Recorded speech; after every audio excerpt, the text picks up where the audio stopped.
Isa na namang kagulat-gulat na araw sa inyong lahat. Matthew Dellavedova, Nathan Jawai, pawang mga NBA players at silang dalawa ang mga saksi sa kagalingan ni Kaisata. Playing against former NBA players is crucial sa development ni Kaisata, especially ngayong marami pa ang nagdududa sa kanyang kakayahan to play at the highest level. The read, rejected by Sotto.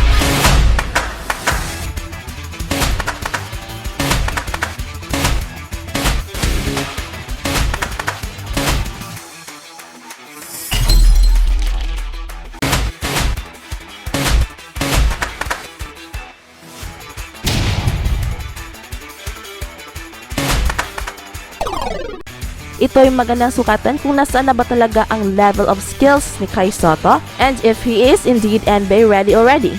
And based sa ipinapakita ang galing ni Kaisata against the two former NBA players, ay sigurado na tayo na si Kaisata is NBA ready na.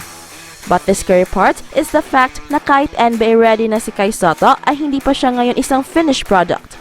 His development continues and his maturity sa kanyang game is still evolving and one just can imagine kung gaano kagaling si Kaisata once makukuha na niya ang kanyang full potential. No doubt, he is a superstar in the making. And to attest that Kaisata is already NBA ready ay ang dalawang nakalabanan ni Kaisata sa NBL Australia ng mga former NBA players na sina Matthew Dellavedova and Nathan Jawai. So, here is the hard fact. Our evidence is to prove our point na isang NBA ready na si Kaisata. Depensa, depensa, depensa. Ito ang titinan natin in this video.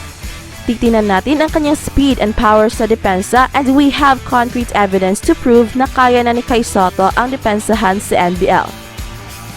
Sa pinakaunang laro pa lang ni Kaisata ay nagpakilala na ito sa isang former NBA player na si Nathan Jawai. Let's just focus on this play.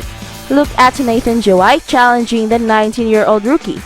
Kalimitan itong ginagawa ng mga veterans sa mga rookies and Nathan Jawai is so confident na kakayanin niya ang depensa ni Kaisata.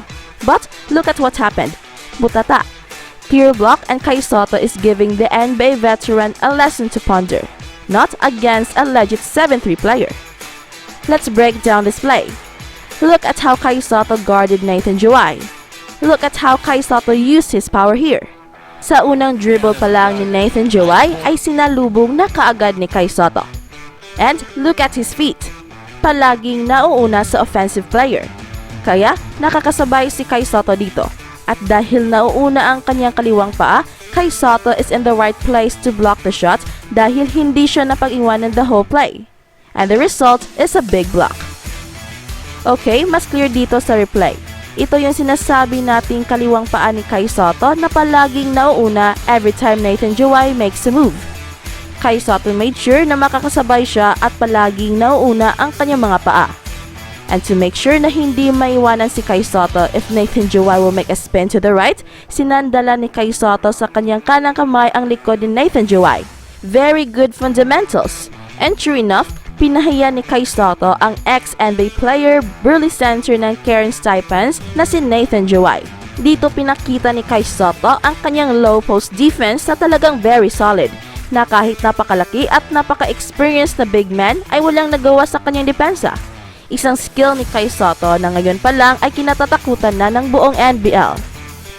In the next play ay pinakita ni Kaisata ang kanyang passing ability. Look at the defense of Nathan Jawai.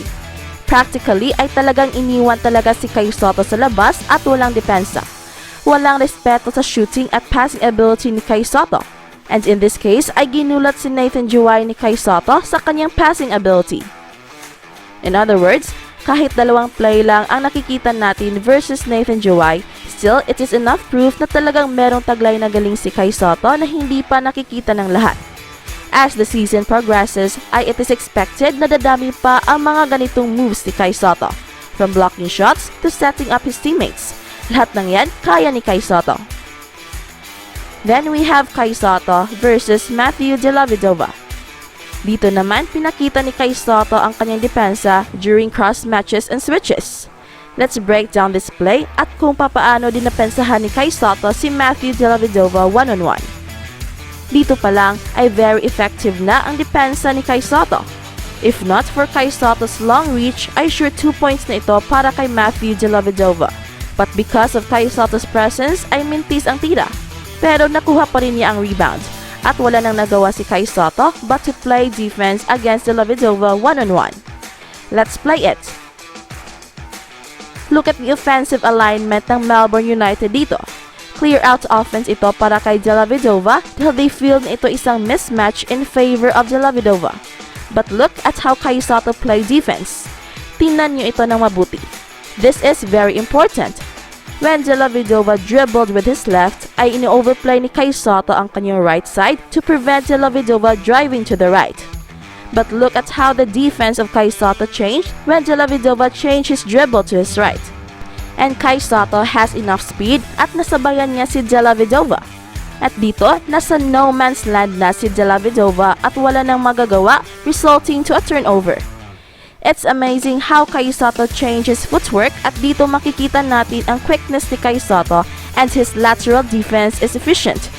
Kahit na ang isang former NBA player ay walang nagawa. At si Matthew Dellavedova na ang first-hand witness sa galing ni Kaisata. Para sa mga hindi pa kilala si Matthew Dellavedova, ay isa lang naman siyang 8-year NBA veteran at naging champion pa when he played alongside LeBron James for the Cleveland Cavaliers. And he was a key player for the championship.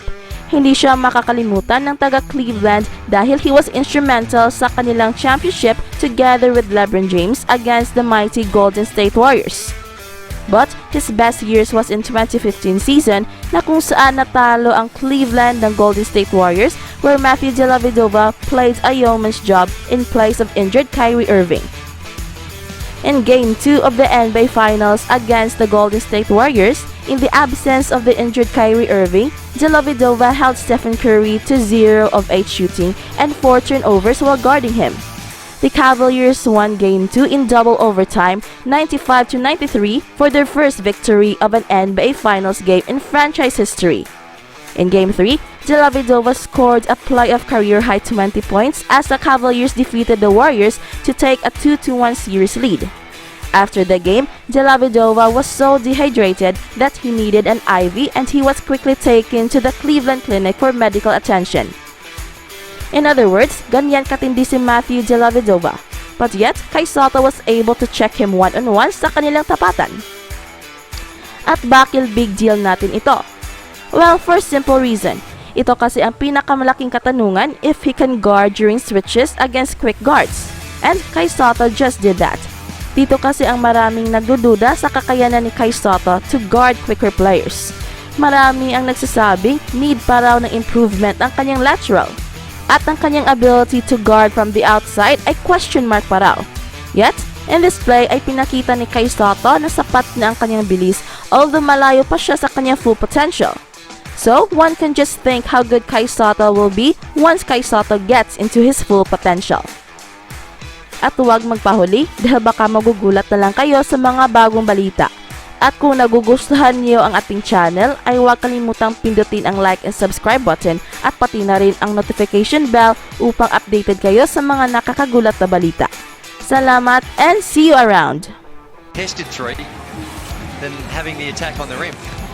Dellavedova beat the full court press. It's his own rebound. There's a mismatch here guarded by Sotto that he might like the look of. Sotto was good enough to stay in front and stay with it. White travels. It's Adelaide who are dialing up the defensive pressure. Really well defended by the big fella. Tried to force Delly one way. In fact, he got the other way. Here you see, he lines him up, says, you know what, I'm forcing him to the help. Here, I changed his footwork. I'm going to force him to the middle. Got beat baseline. Moved his feet though, got his hands on it. And again, just enough to force the turnover. Trying to pace him through. Giving the NBL one. What a superstar. Doesn't he look great? He's younger every time I've seen him. Sotto Left it at the rim to Daniel Johnson. The big man did the rest on the baseline. They've had a few looks at Kaisata down low in the last few possessions, sometimes forcing it there. DJ, big to big, just puts it right on the spot. Absorb the penetration of the ball handler, but take away the lob threat. He's done a reasonable job of that with Magne these last couple of possessions. Shot clock at 5. Here is Sotto. Great pocket pass from Dufemire. And again, draws a crowd and draws a foul. The big man will head back to the foul line. Well, the initial fumble might have helped him there because the defense came across, bodied up well, had to regather the ball, and then McIntosh came in with the hand foul. 2 in a row, he can't hit it. Get his own rebound, he'll start again. Through Majet. Guarded by Dufemire. Top of the key, there's that Magne screen. Little two-man game. Stop.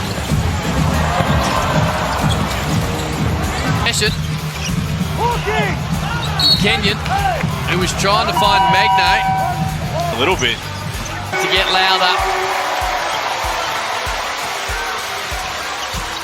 Hannah's little stutter step in the end. Floater. Oh my. That's a good question. Well, did it go in or did Sotto get a hand? Wasn't a pass to you, big fella, but go and get it. Tucks it in with the left hand. Jack Jarvis thought that shouldn't have counted. Officials felt otherwise. Down the other end, Majet. Adams. Into the hands of Sotto. Will that be an offensive foul? I think it might At huwag magpahuli dahil baka magugulat na lang kayo sa mga bagong balita. At kung nagugustuhan niyo ang ating channel ay huwag kalimutang pindutin ang like and subscribe button at pati na rin ang notification bell upang updated kayo sa mga nakakagulat na balita. Salamat and see you around!